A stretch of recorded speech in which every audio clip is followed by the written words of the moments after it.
If a man were called to fix in the period in the history of the world during which the condition of the human race was most happy and prosperous, he would, without hesitation, name that which elapsed from the death of Domitian to the ascension of Commodus.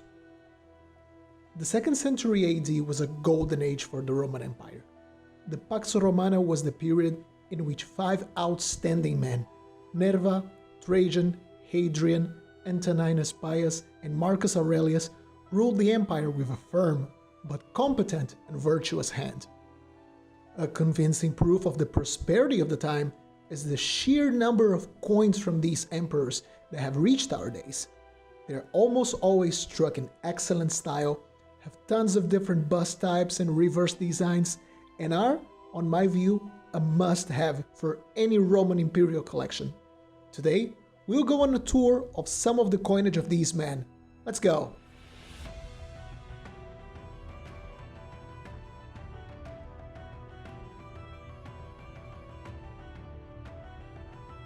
The Roman Empire might have considered itself to be a republic, but for all major purposes, it was in practical senses a near absolute monarchy. And as with all monarchies, the performance of the country in general was strongly dependent on the competence and the sanity of the head of state to maintain things working smoothly. The first ruling dynasties of the empire suffered of very pronounced contrasts between the quality of its emperors. The Julio-Claudians and the Flavians were plagued with bad rulers that saw themselves as emperors by simple ties of bloodlines to the preceding emperors. Sadists like Caligula, cruel men like Nero, or paranoics like Domitian came and went, in a sense staining the great rules of men such as Augustus, Claudius, or Vespasian, part of their dynasties, and their unstable rulership meant that the upper echelons of Roman society were always in turmoil, which in turn rippled down on the rest of the imperial administration, creating inefficiencies and problems on all aspects, from the economy to just the order of public life that affected the average citizen. And so it came as a grateful surprise to all that by the year 96, the new emperor, an old man called Nerva, raised by the Senate to be nothing but a quick stopgap, not only showed himself to be a capable ruler, willing to dismantle the abuses and arbitrary decisions of Domitian, but also by putting the Roman economy back in its tracks and containing the lavish expenditure of his predecessors. He also declared that succession would come in the shape of the adoption of the most capable and competent amongst those in the Roman administrative elite, instead of by mere blood ties with the ruling aristocracy. Nerva must have thought this decision would simply restore political stability in the empire. Little did he know that this would usher a century-long line of 5 very capable and successful leaders. He would be the first one. It is just fair then, if our first coin of the day celebrates this short but very important reign. Nerva only ruled for around a year and a half, therefore his coinage is the scarcest of the 5 good emperors. This is an as, the base unit of the Roman monetary standard, and the money people used on their daily lives. Let's see what Nerva chose to put in his coin. On the obverse, we see the bust of Nerva, with his very impressive nose, making him clearly distinguishable, and the legends, Imperator Nerva Caesar Augustus, Pontifex Maximus, Tribunicia Potestas, consul for the 2nd year, Pater Patriae. This is an interesting testimony to how powerful the emperor was. Think about this, a man that reigned for a mere year and a half was already given the positions of Imperator, chief of the army, Pontifex Maximus, chief priest of Rome. Remember, the religion overall was incredibly important to the empire, and the power of a tribune, allowing him to veto any decisions taken by the Senate. The reverse celebrates the goddess Fortuna, the goddess of luck, almost as if giving thanks to the stability that the empire finally reached. We can see that she holds with one hand a cornucopia, the symbol of abundance, but at the same time, she also holds the rudder of a ship, showing that she can steer you to riches or steer you away from it. The legends, Fortuna Gusty, the good fortunes of the emperor, symbolize a desire for the good times to continue. And good times were indeed starting for Rome.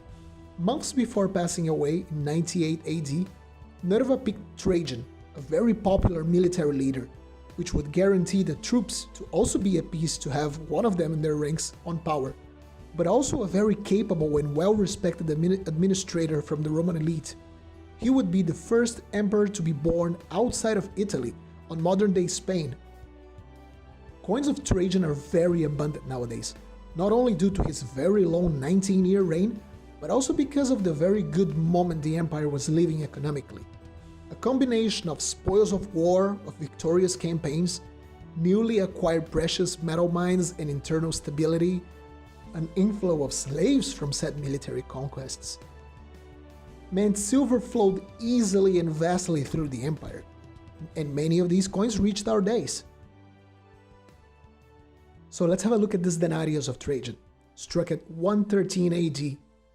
Trajan's coins tend to have enormously long legends, and this is no exception. The man deserved it. He was incredibly successful, although I believe he had a bit of an ego. Okay, let's take a deep breath and go to it. The legends read, Imperator Traiano Augustus Germanicus Dacius Pontifex Maximus Tribunicia Potestas Consul 6 Pater Patria, or, translated, Imperator Trajan, Emperor, Conqueror of Germania, Conqueror of the Dacians, Chief Priests, with power of a tribune, Consul for the 6th year, Father of his nation. And if you think this title was long, you should see his sestertius. They tend to have even longer legends. So this reverse is very special. This is a commemorative coin. Just like we issue coins nowadays celebrating important events, major public works tended to be celebrated on coinage. In this case, this denarius celebrates the completion of the Via Traiana, a new road that complemented the old Via Appia that connected Brindisi to Benevento, improving the territorial cohesion of southern Italy. Apart from the obvious Via Traiana and the incarnation of the road reclined, holding a wheel that signified the commerce, we also have the legends Senatus Populusque Romanus, Optimo Principi, the best emperor of the Senate and the people of Rome, an honorary title given by the Senate to Trajan in celebration of his just great performance overall. It seems like everyone just loved the man. Trajan's reign was followed by yet another provincial, Hadrian, also from Trajan's native Hispania. He had very close family ties with Trajan, being his protege since age 10 when Hadrian's parents suddenly died. Hadrian quickly rose the ranks with Trajan's quick ascension to emperor. Although there is some controversy if Trajan truly designated him as his successor, his great education and overall competent career meant that his indication to the position would not be opposed. The man was simply good enough for the job. Hadrian had a much more defensive posture compared to Trajan's expansionist nature. He toured the empire from end to end, supervising its maintenance, and a series of coins commemorating his voyages was created, with reverses featuring the personification of different parts of the empire. So let's take a look at this denarius that celebrated the province of Asia, what is now Western Turkey. On the obverse, we can see Hadrian's bearded bust with the legends Hadrianus Augustus, consul for the 3rd time, Pater Patriae. Hadrian would set a trend for bearded emperors that would last for nearly a century. The reverse features the personification of the province of Asia. This was one of the richest provinces of the Roman world, a gateway between the great trade routes from the Far East to the European continent, as well as the main connecting point between the original western part of the empire to the rich east. And a lot of that trade and transportation was made primarily by boat. So this is why we see Asia stepping on a ship's prow, holding a ship's rudder, and carrying a hook, which was used to attach ships to the harbor. Hadrian would make way for an emperor not a lot of people talk about, but they should. When we think of Rome, we generally think of great military campaigns, huge scandals, conspiracies, and palace intrigue.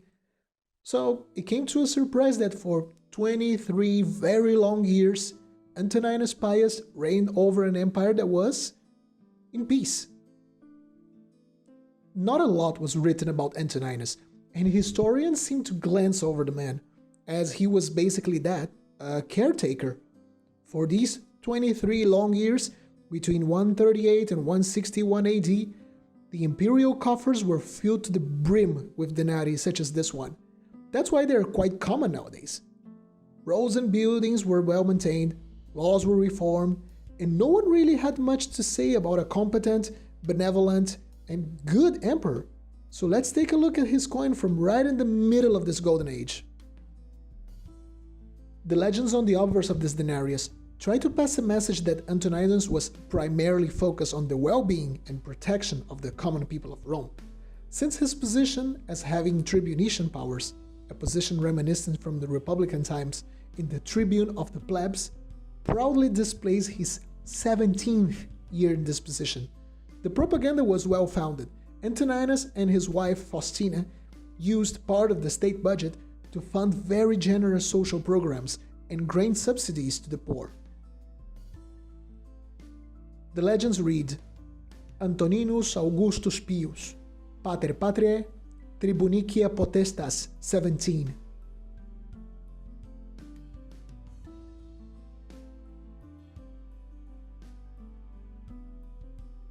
The reverse features Vesta, sister of Jupiter and goddess of the household, of family traditions, and of homecomings.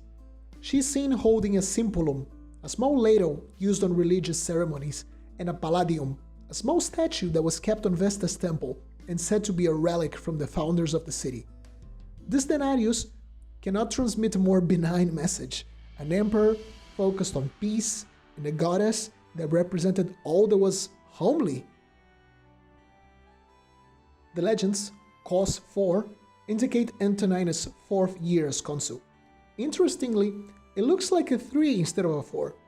By the looks of it, the die this coin was struck on must have been a bit on the older side, and some of the letters, in this case the first I in the number 4, was starting to clog with residue from the minting process. And for our next coin, we stay on Antoninus' reign at 154 AD, but we're going to look at this young man featured here. He's no other than Marcus Aurelius, the philosopher emperor. Hadrian was the first to recognize Marcus had incredible potential to be a great emperor, but by the time of his death, he was still a very young man, incapable of handling the pressures of the imperial office.